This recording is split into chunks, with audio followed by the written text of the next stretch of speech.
They're those high-pitched ones. Yeah.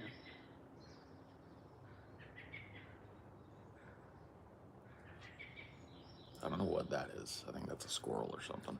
Go see something cool and scream. Yeah.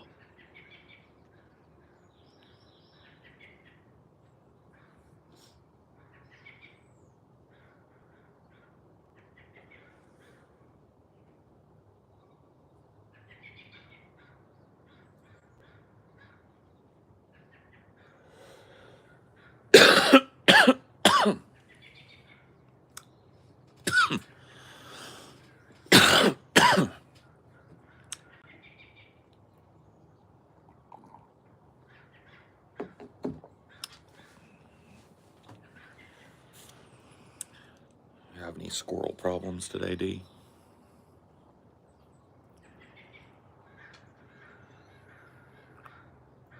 The ghost with the most. That's me. Beatle juice.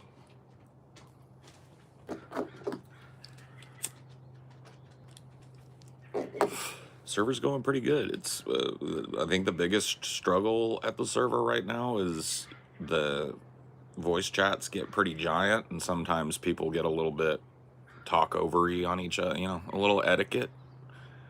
A little etiquette is all that's needed over there. No, it's going well. There's a gang and a gang and a gang of people over there already.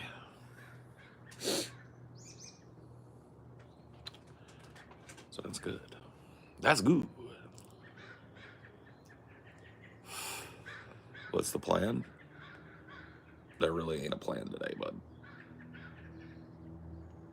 I've got to go to an appointment and then, you know, prep for the show tomorrow.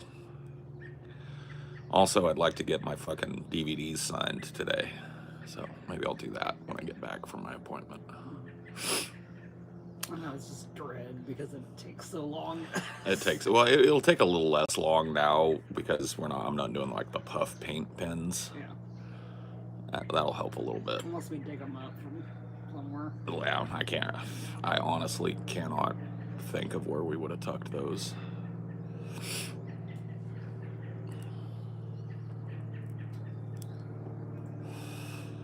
The self-driving cab we saw yesterday was wild. Yeah, Mary Jane riding in a self-driving car. It's pretty fucking wild.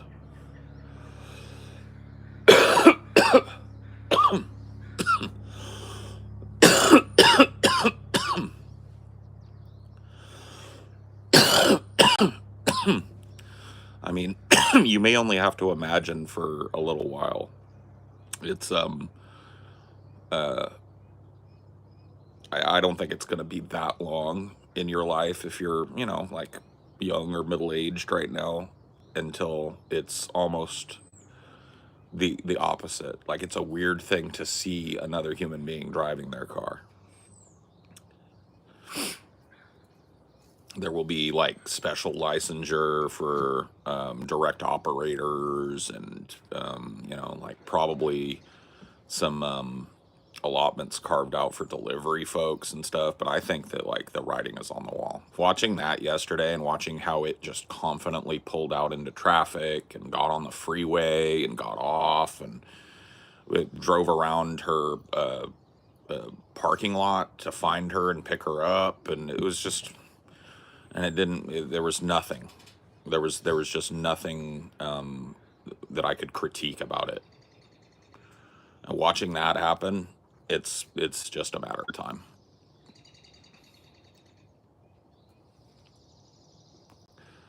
Just a matter of time before that is the way that people get around. It's being sad because his window isn't cracked open. Oh, I'm sorry, Cricket.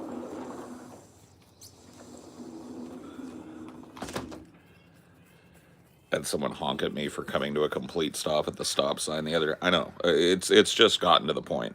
You know what I mean?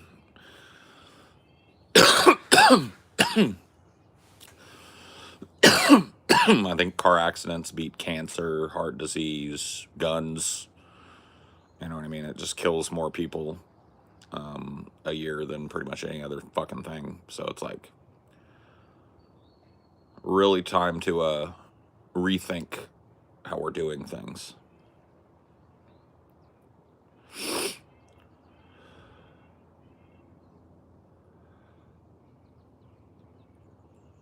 The skibbities are going to be on the road one day. Well, hopefully not. Hopefully not. Maybe by the time that the skibbities are on the road, everything will be self-driving. But there's another transfer that's going to happen with this self-driving shit that people are going to fucking hate, because we are on a long enough time scale. I'm not saying like next year or something, but a few years down the road, we're moving away from the idea that you will own a car. You will rent a car. You'll own nothing and you will love it. You'll own nothing and you'll be happy. They've already kind of basically, over the course of 10 years, gutted your ability to ever own a piece of property. And now they're going to gut your ability to own a car.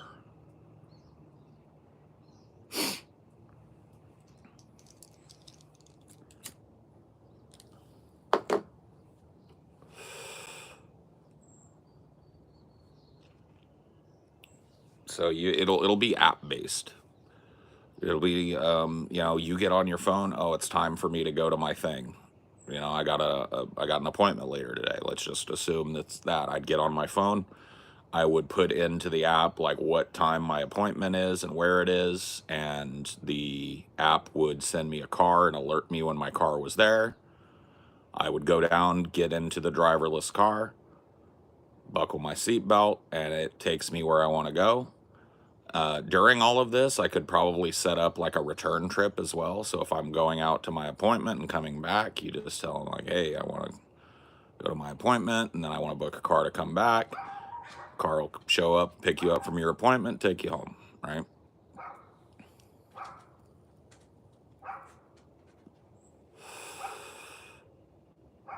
Yeah. Yeah. Well, I mean, boats are already unattainable for most people, because in order to have a boat, you've got to have a truck, a trailer, a place to store the boat. It starts to get prohibitive, right? We've already just got done talking about how your ability to purchase property has been scalped out from underneath you. So where are you going to put the boat? Now you got to pay somebody else to store your boat, to moor your boat for you. It's unattainable. Unattainable to have a home. It's about to be unattainable to have a new car. And you're going to pay somebody else who owns those cars to rent them when you need them.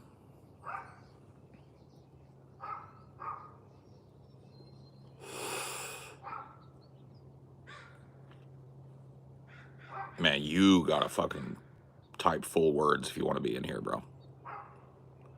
This, like, typing like you're on a fucking T9 Nokia brick shit, I do not understand it. You've got like autocomplete, you've got voice to text. Like, I'm not gonna sit there and try and puzzle out what a bunch of leet speak shortening from the days of Nokia are, dude. You gotta fucking communicate like a human being.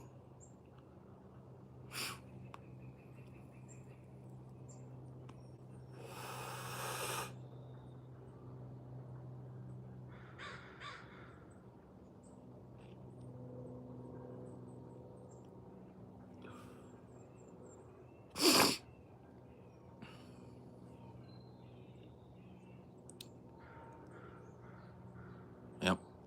Yep. Yep. Yep. Yep.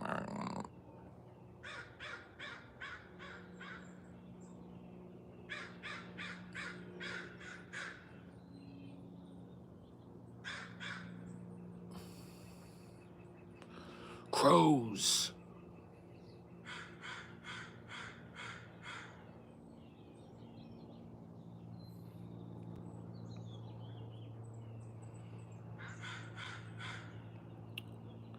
Think automakers will ever stop making bigger and bigger cars? Probably, yeah. Like, once again, this transition is going to largely homogenize vehicles. The thing I'm talking about.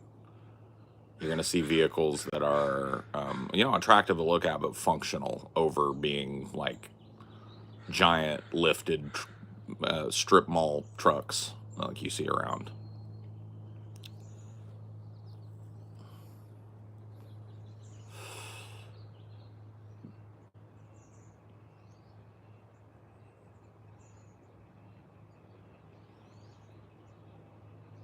See,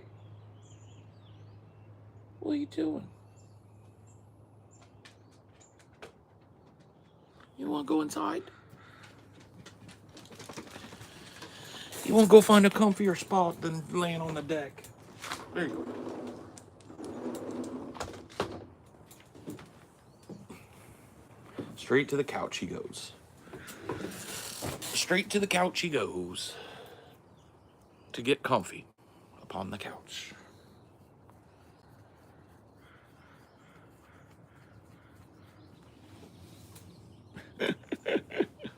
To the top of the couch. From the window to the wall.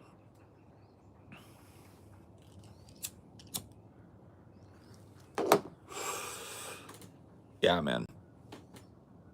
When you're tooling around the Walgreens parking lot in a giant lifted V8 Hemi fucking truck that's never been off of pavement once, no greater feeling in the world, man. When you were literally sucking up 4 times the amount of gas that you should need to get from your house over to the Walgreens to pick up your medications. There's no feeling like that, man. That feels like freedom. When you've got a car, you've got a truck that could tow a fucking house down the road, but you use it for 2 bags of groceries 3 times a week. Man, that tastes like freedom. It's garbage.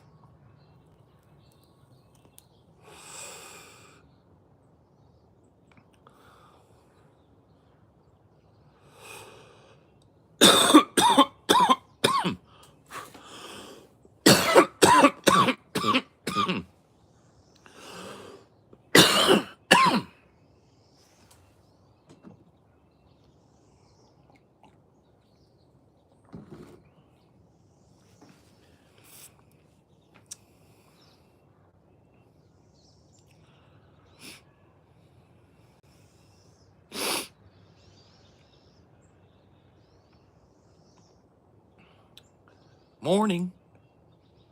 Is it really? Is it? Yeah, I guess it is technically morning.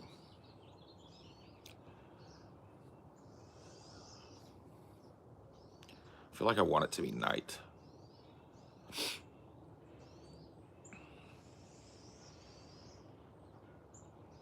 I want it to be night.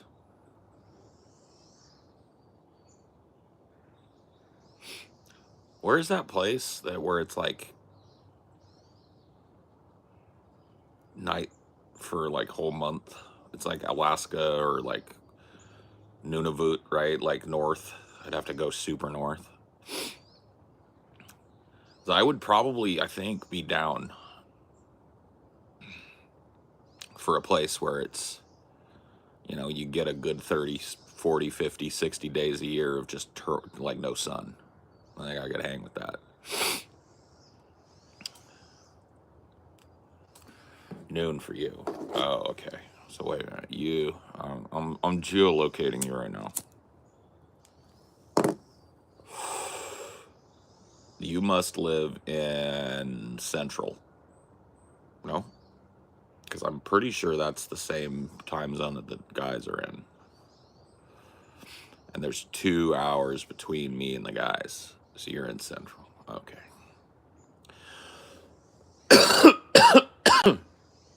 Central. Yeah.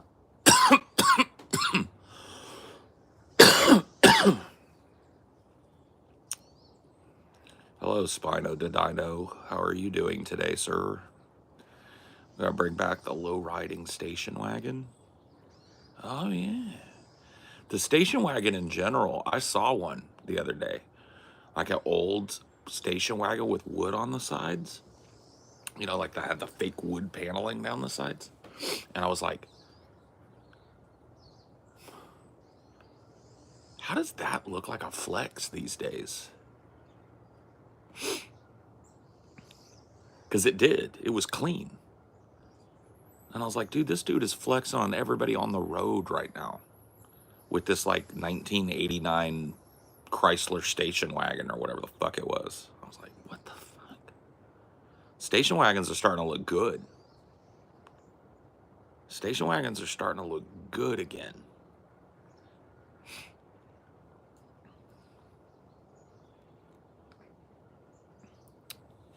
Gallbladder took a shit yesterday and they're cutting it out tomorrow. Damn. I've been through that. Yeah. So you had like a gallbladder attack or whatever. That sucks.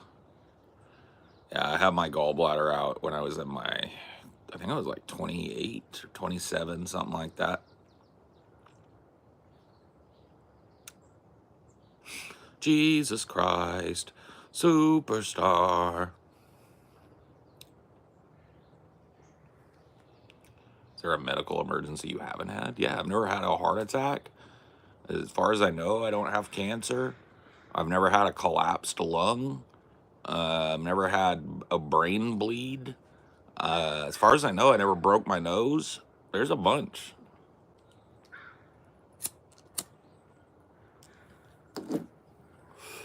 Do I have a BBL?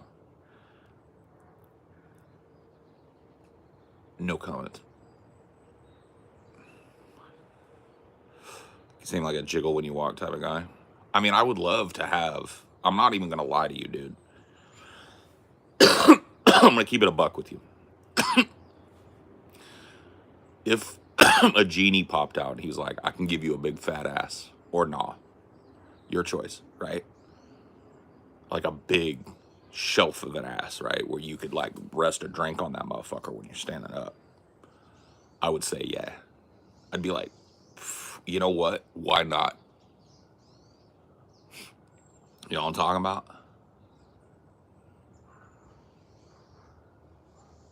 I've never dipped Copenhagen snuff.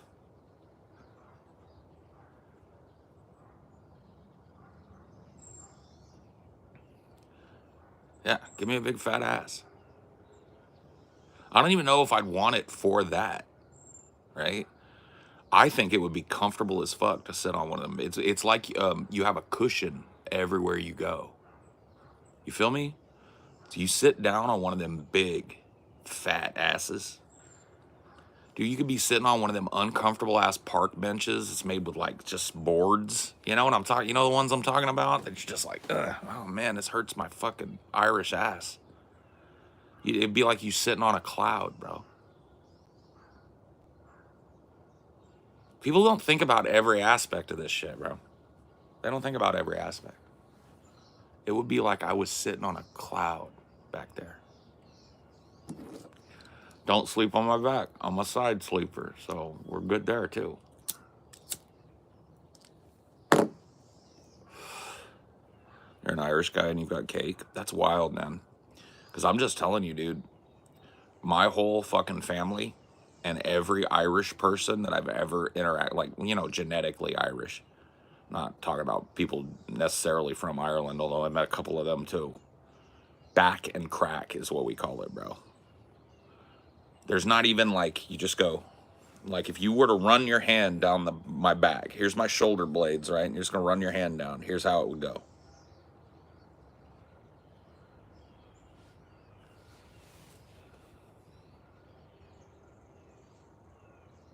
Not even that, not even a hint of a little bit of like a back and crack. Italian here. I have the miniature cupcakes from the grocery store. Yeah. Italian booties can be very small, like super fucking small. Yeah. Yeah. I just got kind of fucked. To tell you, genetically speaking, when it comes to cake, I kind of got fucked because I am Scottish, Irish, British, Scandinavian. And there is not a fat ass anywhere in that genetically. You know what I mean? There's not even a hint of a fat ass.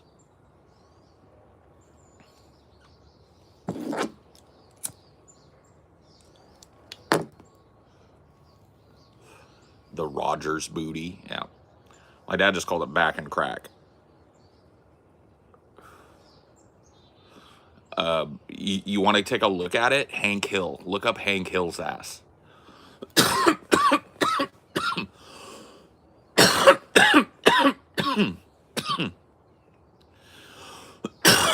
Literally, that's what my ass is. It's Hank Hill's ass. My girlfriend has the Eastern European winter warmth deliciousness back there. You salty dog. You salty dog, you.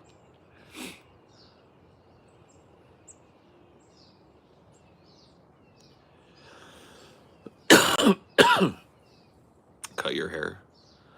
Go fuck yourself. I'm not your Dapper Dan doll, Deb.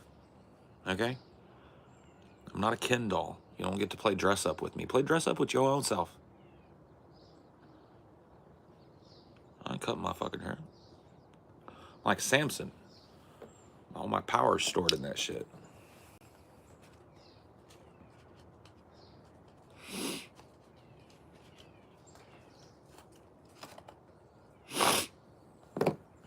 What is your address, JK? It's like, no. I'll give it to you. If you really want it, ask. I'll give it to you. I don't think you want it, though.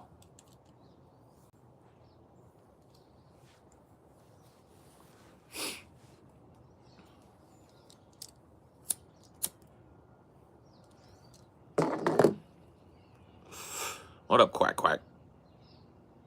Quack Quack is a man, dude. Quack Quack is a Salt Rackus denizen. I remember you, Quack Quack.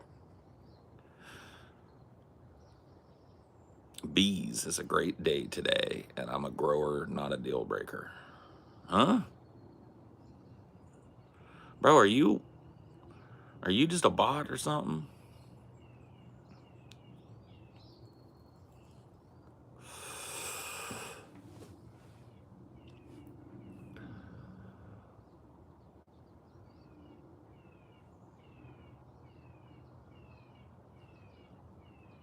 Hi. Oh, okay. All right.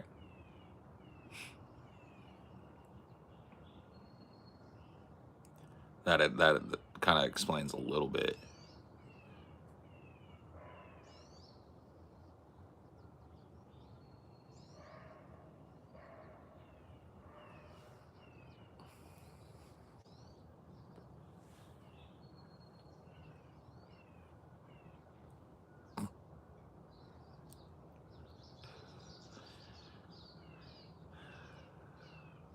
I think I want to get.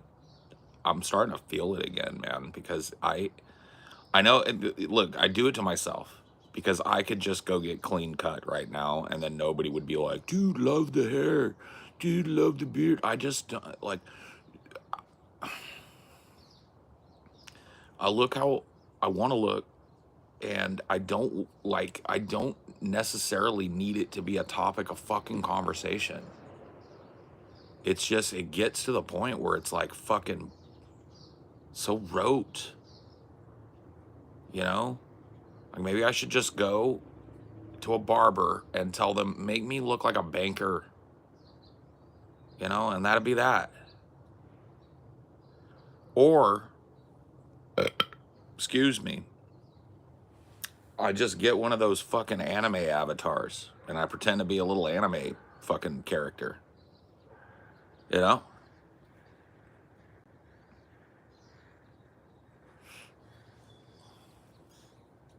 I was trying to get in your VC, but I need to verify my account, but it's an email. I don't have access anymore. Oh. That sucks.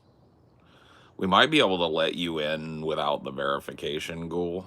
That might be something that we can do. So just hit me up on Discord. Send me a DM or something, and I'll see if there's a way that we can circumvent that.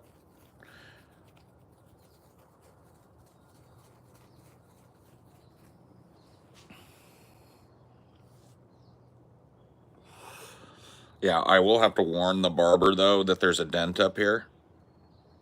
And so they're gonna have to give me a little bit of, like, you know what I mean, extra shaping on that zone because I don't want to have a trench, you know. Yeah, no worries. We'll figure it out.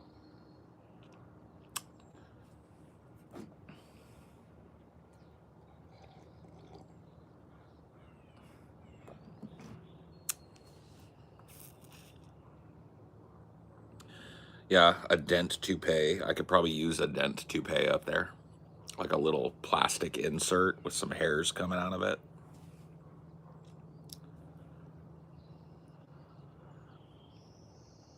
The dent.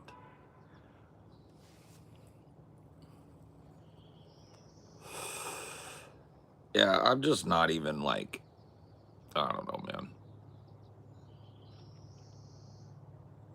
I don't even know. I'm feeling a little bit out of place today. Kind of, I definitely wake up in moods. Some days I'm in kind of a shitty mood. Some days I'm in a pretty good mood when I wake up. Some days I'm like today, where I'm just kind of like, what the fuck is even happening today? I don't know what's going on. I feel a little bit out of place and a little bit out of my wheelhouse. And it's pretty common for me to wake up this way. I feel like I wake up this way, half of the time. And it's a strange way to start your day. There's a sense of confusion about it almost. It's like, what the fuck is even going on? What the fuck am I? And what am I doing? That sort of thing.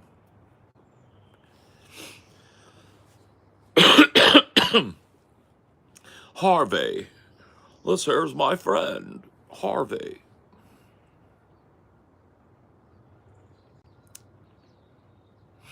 Shut my brain off and play video games on days like that. Dude, I can't play a game to save my ass right now. That's part of the problem. Getting this fucking fucked up headspace where it's like, nothing, I'm just flat. It's like playing a video game feels like a pointless endeavor. Watching a movie feels like a pointless endeavor. I just get flat. It's like, I guess it's probably like depressive symptoms, or maybe it's like that, my tendency towards that coupled with my meds or whatever. But it's definitely like something that I've felt my whole life. And when when the doctor's like screening you for depression, they'll ask you like, do you feel any joy? Do you find yourself like unable to enjoy things or focus on things, and you feel like you can't enjoy things? And they do. That's 100% it. It's one of those things about like, I think people that don't have depression sometimes misunderstand it as you're just like sad all the time, and it can be that. Depression can express itself as you're just kind of like inconsolably sad, but for most people depression is just emotional flatness, right? That's the biggest expression of depression, is like this like just dead, you don't, it's not that like it just feels like nothing matters, and it feels like you don't belong. Like there's this kind of like just, you start thinking about doing something, and you talk yourself out of it because, well, what's the fucking point? That sort of thing.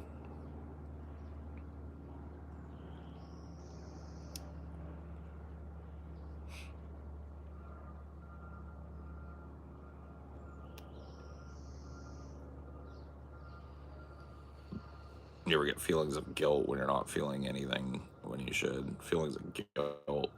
Yeah, I did a lot of like therapy work about, and a lot of that work I did 4 years on a couch, and a lot of that work was focused on guilt, the idea of letting go these kind of feelings of guilt that you know, pop up during these times. And so I feel like I'm pretty healthy in that way.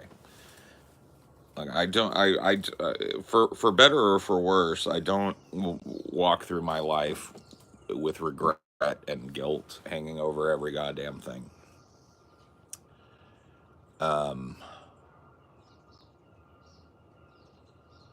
But by the same token, you know, the kind of core aspect of depressive disorder, like that's what I'm, like my official diagnosis is major depressive disorder, major now. And so, well, that's one of my diagnoses anyway. But yeah, it can be the toughest one to deal with, I think, because it's like today, like look where I am, man. You know, and I try and that's how I try and scoop myself out of this sometimes. It's like I like listen and look at the beauty that's all around you, and you're alive another day. You know, you try to get all sappy with yourself, but it's just like fuck, man. Some days your brain is just very resistant to that. It's like you know, and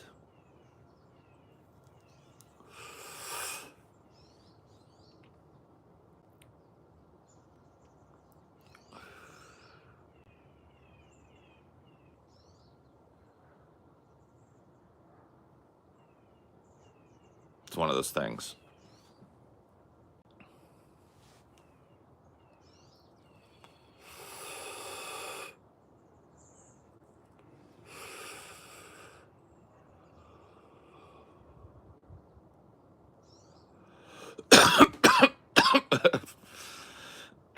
Z, this angle is so fucking blatant and obvious, bro.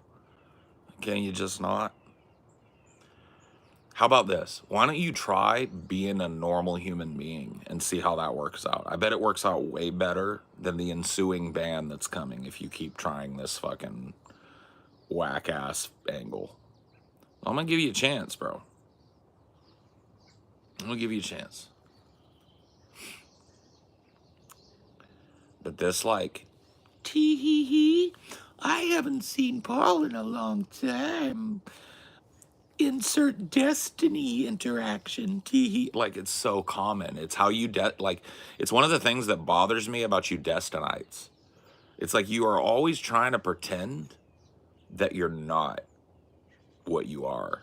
It's like you hide your power level. You don't come right out and say like, "Hey, dude, I'm a big ass Destiny fan, and you're fucking retarded on Russia." It's like we could fucking do something with that. But this like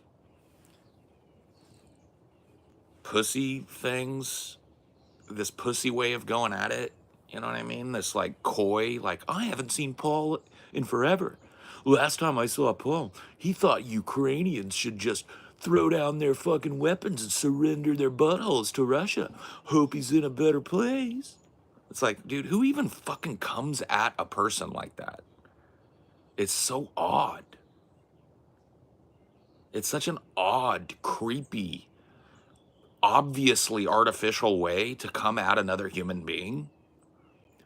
And it's just like the fact that you've normalized it now to the point where that's all you're gonna do is like, I guess that's the point, right? The point was to be completely and utterly unsufferable in the chat until one of my mods finally got sick of your shit. That was the point? I guess. Let me feed the troll then. It's just so, yeah, it's just so shitty and underhanded. It's like, dude, it, with the way some of these people come at you, because they'll pretend like, oh, hey, is this that dude that was on Destiny? Right? Like they don't know. Right? They have to pretend. It's so slimy. It's like if you want to talk about something, just come at me with it. You know what I mean? Just tell me what it is. But people are such pussies. It's like they have to pussyfoot around the point.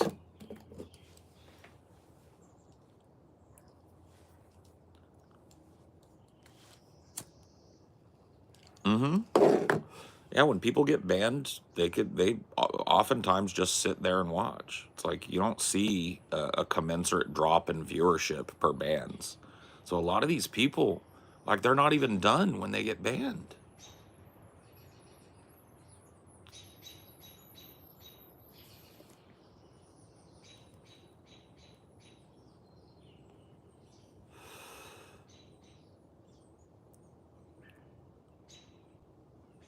And it's just like that is like I would say like 98% of the shit that my mods have to deal with is just people bringing energy because it's the internet that they would literally die before bringing in real life. And all I ask is that you just bring IRL energy to me. That's the only thing that you have to do in order to not get banned. Right? That's it. It's like common mutual fucking human interaction shit. That's it.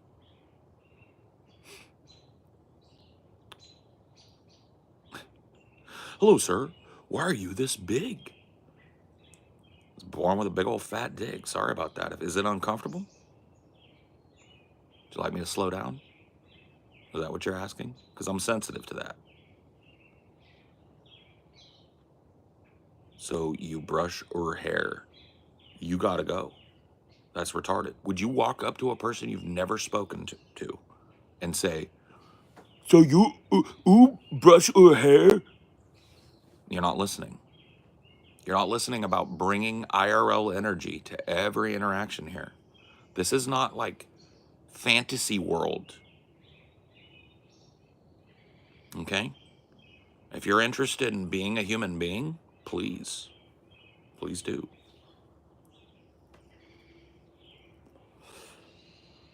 But if you've got like a little, if you're like RPing a completely and utterly insufferable human being, go find somewhere else to do it.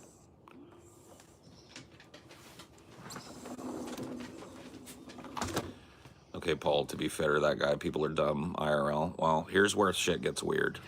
This is not a place for dumb people. I'm sorry. I'm a little bit of an elitist. You got to be able to read. It's like the sign. You know what I mean? I used to talk about the sign at the theme park where like Bugs Bunny's holding out his hand. You must be this tall to ride.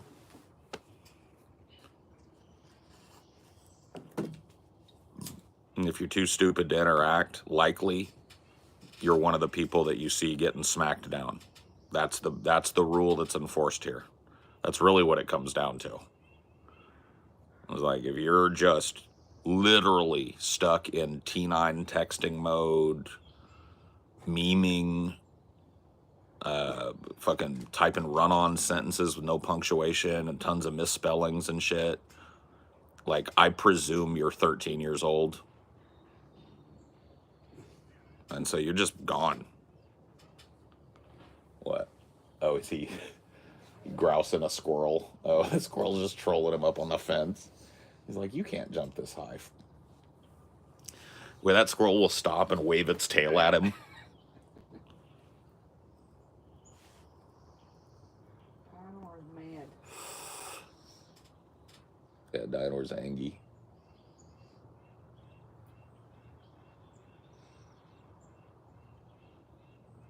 Not angry poop. Yeah, that's usually how it works.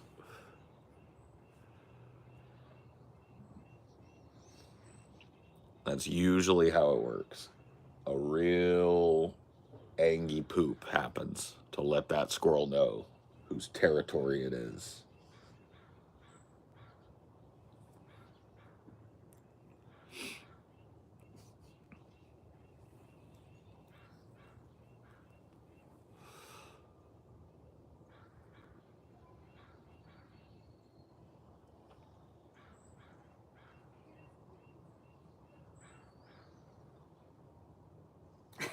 We're just so enraptured I by know. Dinosaur. Fuck this stream shit. I'm looking at my dog. We're watching what you're up to, D. We're voyeurs of your little backyard businesses.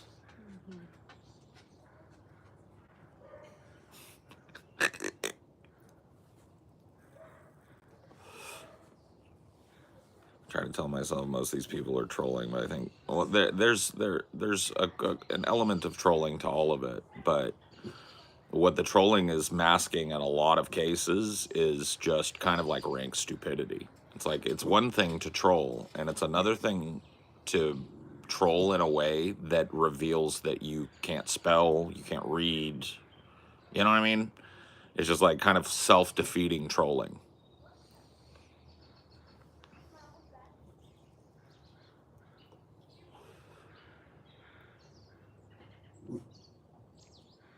Paulo, use beard oil or beard balm. I mostly will do beard oil when it's needed. You know, for me, I don't need to oil up my beard every day.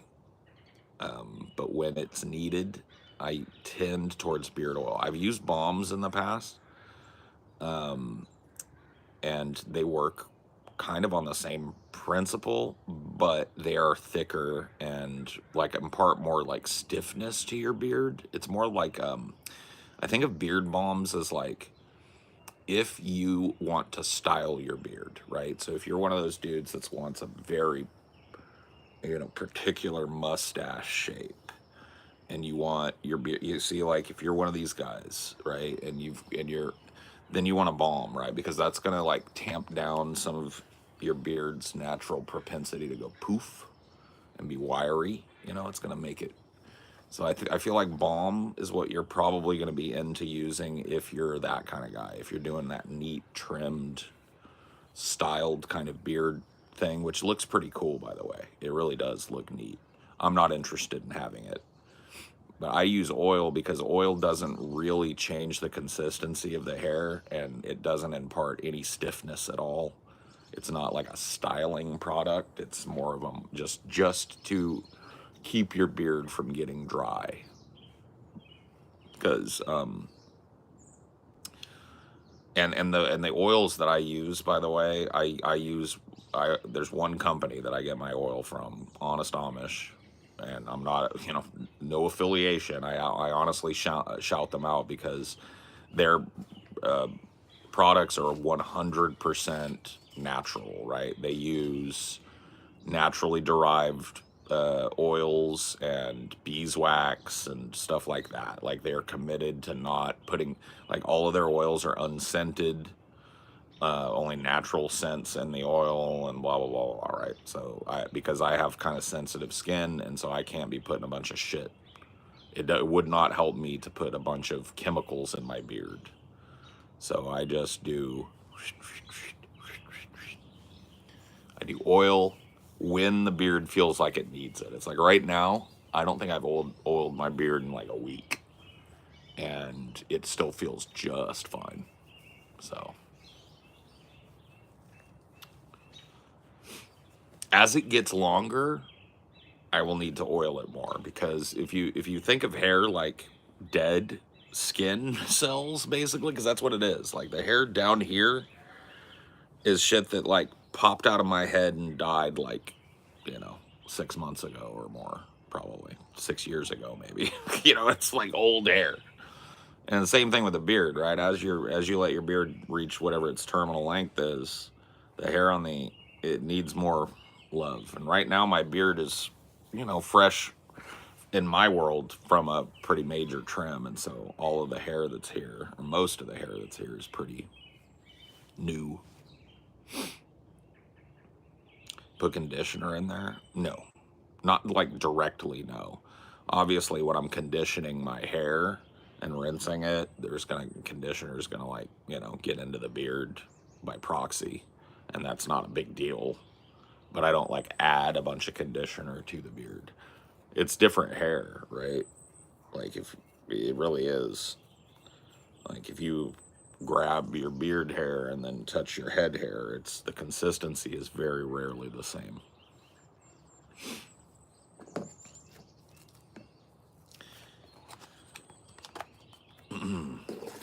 Beard butter before you go to bed. I mean, like, yeah, I don't really want it. Like, softness is not what I'm going for. When my beard is super duper overhydrated and limp, it looks not great. It would look better if I did that and then styled it and kept it trimmed to a certain length and with a certain shape in mind. But once again, that is not me. I don't care to have a prim and proper anything. I kind of like just existing the way I am. Did I get my swishers yet? No. Fuck. I didn't know you needed swishers. Yeah, next time we do a cigarette run, I guess I need a pack of Swisher Sweets. Yeah. And if they got some like flavory ones, that's what I want. I want like peach or grape. Mm-hmm. But if they don't, just normal ass Swishers. I want grape. Grape Swishers. They probably don't have them. Grape Swishers can be tough. You ever got bit by a dog? Yeah. I've never been like mauled by a dog, but I've been bit. Yesterday's debate about trans people in sports. But do you agree they should have transitioned after X amount of time and have their testosterone, estrogen levels monitored, etc.? Well, Some, that's what elite sports already yeah, do. yeah, like a lot of top level elite sports already monitor those things. So it's called blood doping, and they monitor for high androgen levels for people that are using HRT or whatever the fuck. So yeah, that's already something that's monitored in a lot of top level and most top level sports, so it's not even an issue. Like the Olympics, they have certain thresholds. Yep, every Olympic athlete submits to blood testing and as a prerequisite to be able to participate. And the blood is analyzed for androgen and all of these things that pop up when people are blood doping.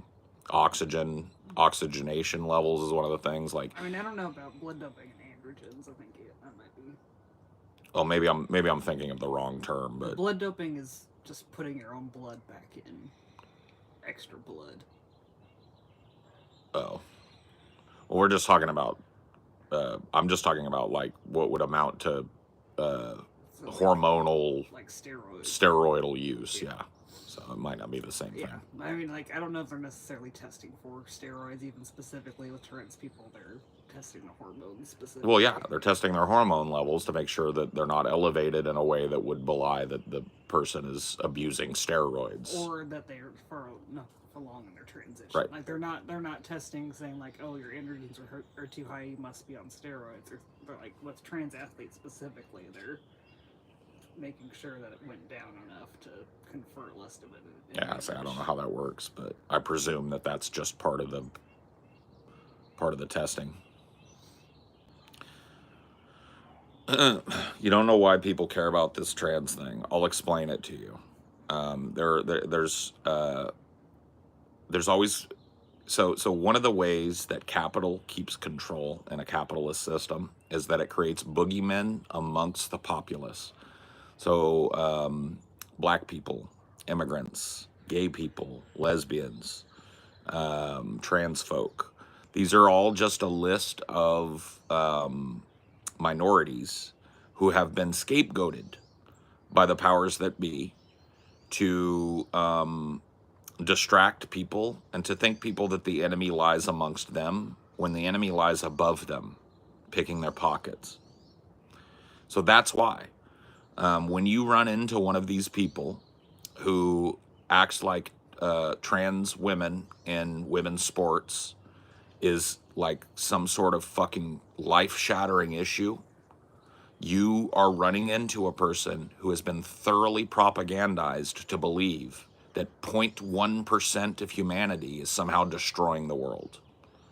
And this is while the bankers and the hedge fund managers and the corporate overlords run out the back door with big sacks of cash like cartoon burglars.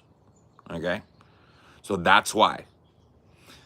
You become convinced that your life sucks, not because you're not paid enough, not because you don't have medical coverage, not because your future is insecure, not because you don't have the ability to buy a home, right?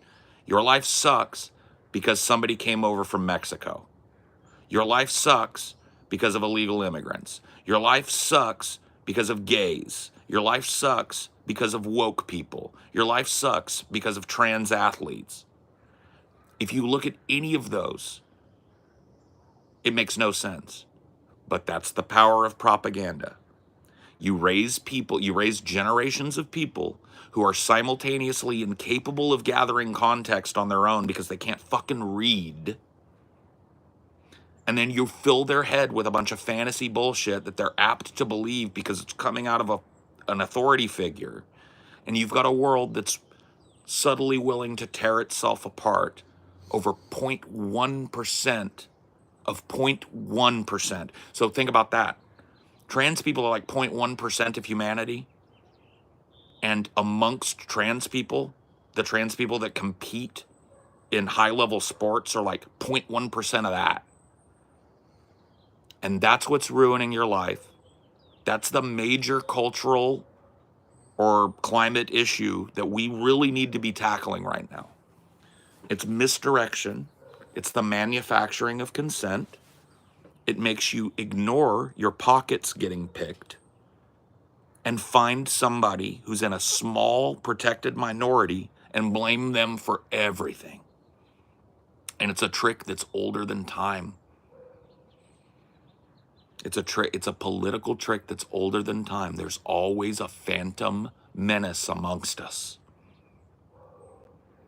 And it makes us all roll over like good dumb little puppy dogs and take our medicine. That's why. When you hear a grown human being who thinks that trans women in sports is some sort of scream-worthy issue, you are talking to a person who has been so thoroughly failed by the educational system that context doesn't matter anymore, and so thoroughly propagandized by the powers that be that reaching them is going to be a multi-fucking conversational thing, if you can at all. So the deck is stacked against you. Anybody that comes at you like trans women in sports is some sort of stop the clock issue as the climate is melting down, as the economy is melting down, as the ability for human beings to afford their homes has disappeared. Anybody that focuses on that is a person that's so thoroughly devoid of the ability to gather context like a normal human being that it's going to require you to bring them up to speed if you want to change that individual mind. Period. It's almost impossible.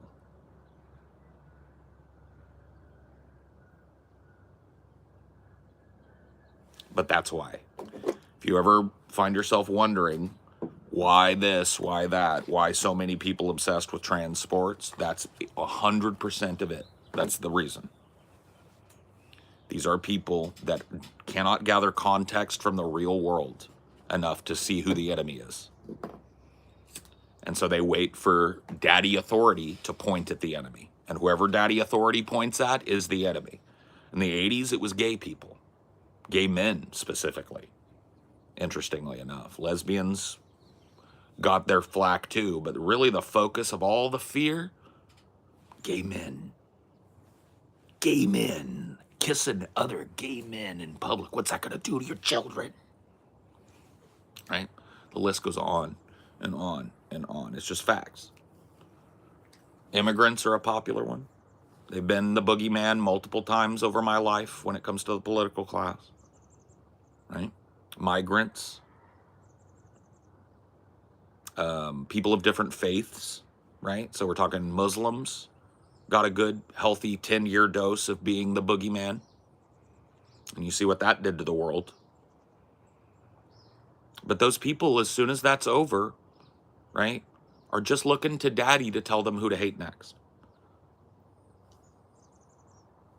because they can't do anything else, because they were failed so utterly by the educational system that they cannot gather context like a normal adult human being should. Did you point out the pump and dump thing to them yet? Stock market? Yeah. It's like, I don't know what people, I don't know if people realize it, but Trump basically pump and dumped the world economy, right?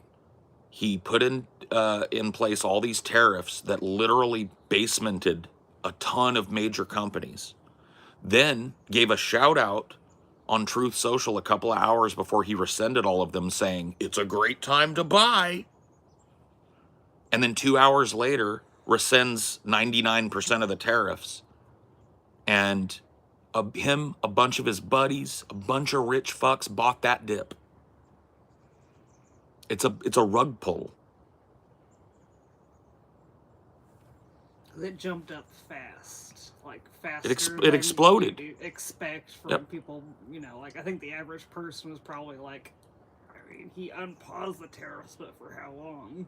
No, it was like Yeah, there were just a large group of large investors just waiting, yeah. just sitting on it and waiting for him to say. Mhm. And they did it. And he basically pump and dumped the world economy. The economy of the world got pump and dumped over the last week. And I think we need to take a look at who fucking profited from that pump and dump. Regardless of party, we need to see who made millions. Who profited from this fucking exercise? Because I'd bet you'd be surprised. Warren Buffett was taking a whole lot of money out of the stock market.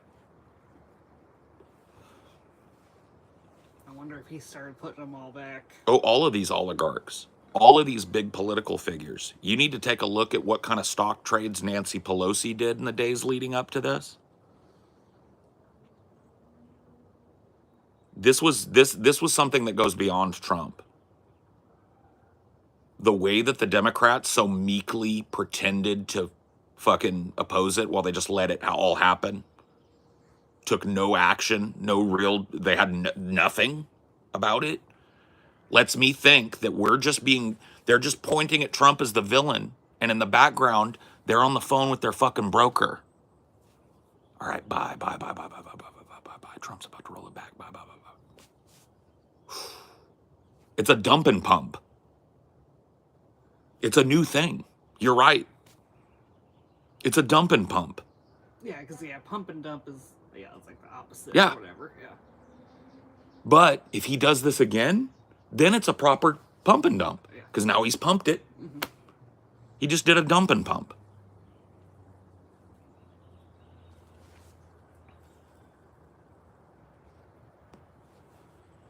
All these motherfuckers. Whoever benefited from the insider knowledge of this dump and pump, there's your enemy. It ain't trans athletes. It's not fucking Leah Thompson that's ruining the world.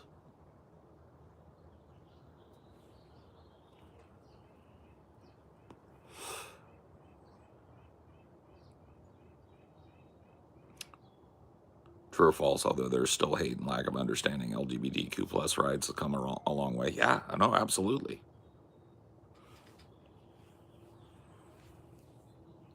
It dipped down a little bit again, but It's just, you know what I mean? Like, there were such a huge swing of money. We're talking trillions of dollars of purchases happened. mm-hmm. So this is not average Joe buying 5 shares of stock. Mm-hmm. We need to look at which hedge funds and which billionaires and which stock traders acted on this information, Mm-hmm. and how and when they did it. And I bet the fucking tail of the tape is all too lurid.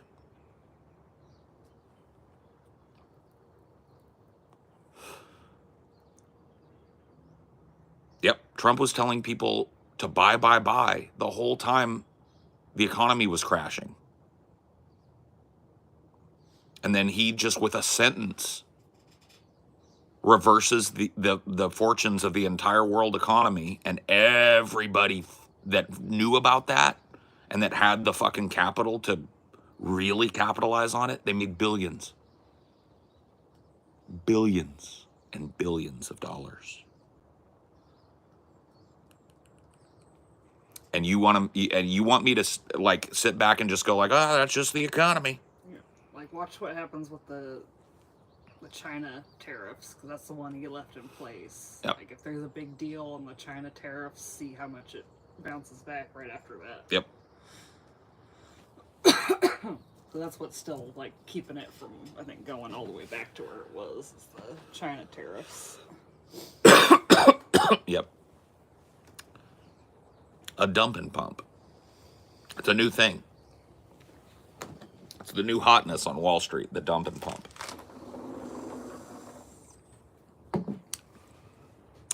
You need to look at who had giant short positions on all these big major stock indexes. You need to look.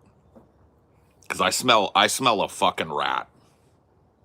I smell a rat. Who had giant short positions? And when were those short positions taken out prior to these tariff announcements? When were those short positions capitalized on? And then what did those entities do at the bottom of the market?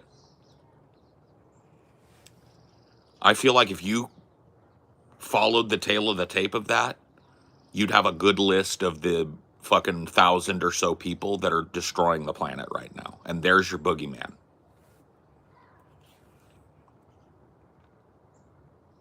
There's your boogeyman. Have we seen anything like this in history? No.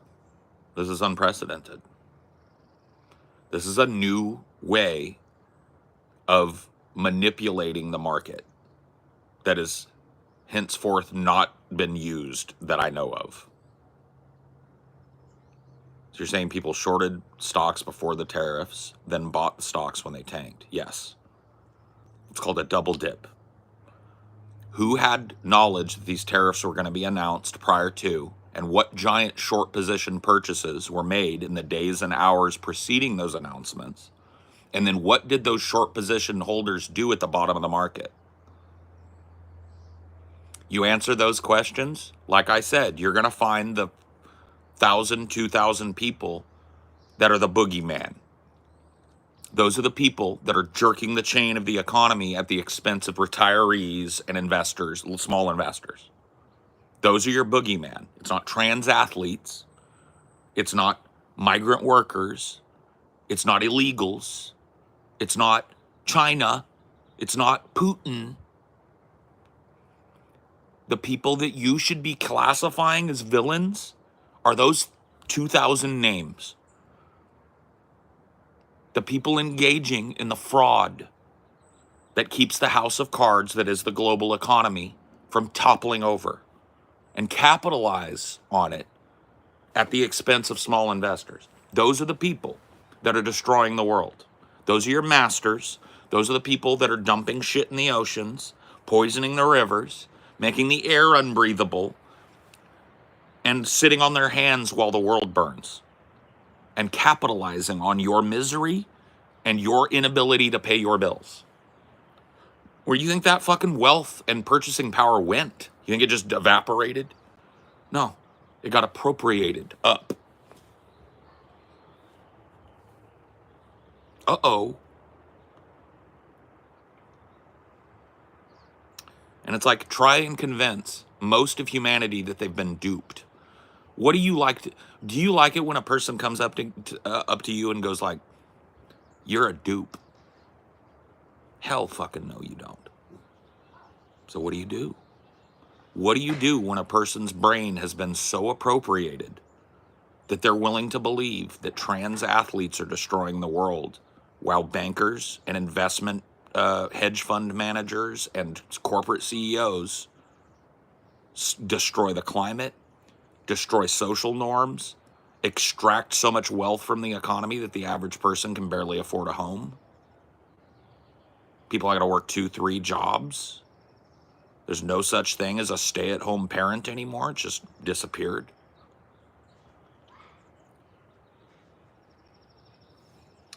Who's the villain? Who should you be wringing your hands about? The Mexican guy that comes here to do migrant labor so he can send it back to his poor family? You think that's the guy? Leah Thompson, the trans athlete that tied for 5th place. By the way, that's the funniest thing about Leah Thompson. All the hubbub was about Leah Thompson tying for 5th place at a swim meet. People don't know that. So it's Leah Thompson that's ruining the world. It's woke people that's ruining the world. It's not the robber barons that are looting the treasury, literally looting the treasury and running out the back door with it and privatizing everything.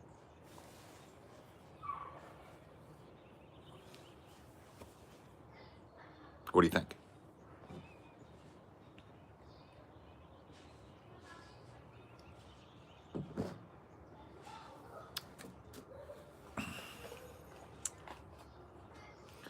Yeah.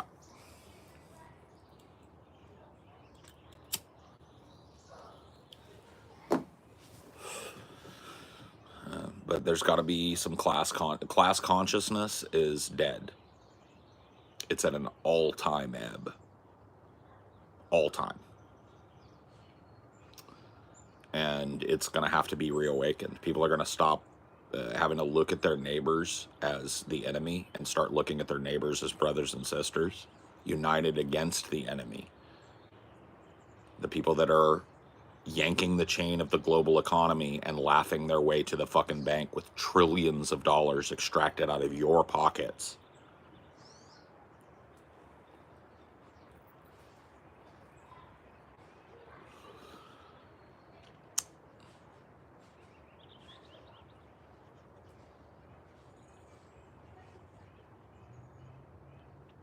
Yep. The Gilded Age labor movement is pretty much ignored in modern American history classes, just abjectly and completely just blanked out. They'll cover the Gilded Age. They might mention offhand a labor protest or anything, but covering the process, right?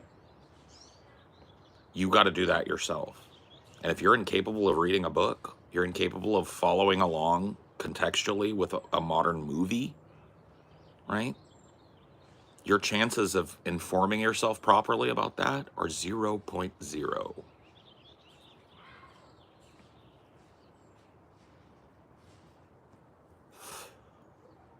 Yeah, World War I, Great Depression, World War II. Yeah, that's pretty much how it works, yeah. Yep. You won't ever catch a History Channel, a history of the Gilded Age labor revolution and the reason why the 30s, 40s, and 50s especially were such a blossoming time for average people, right? When did the 5-day work week get established? When did the 8-hour work day get established? When did worker protections get established? We're talking like OSHA, we're talking safety protections, we're talking liability protections.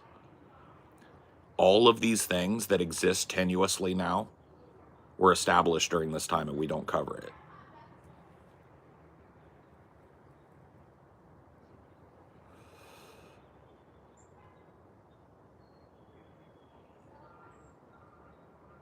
So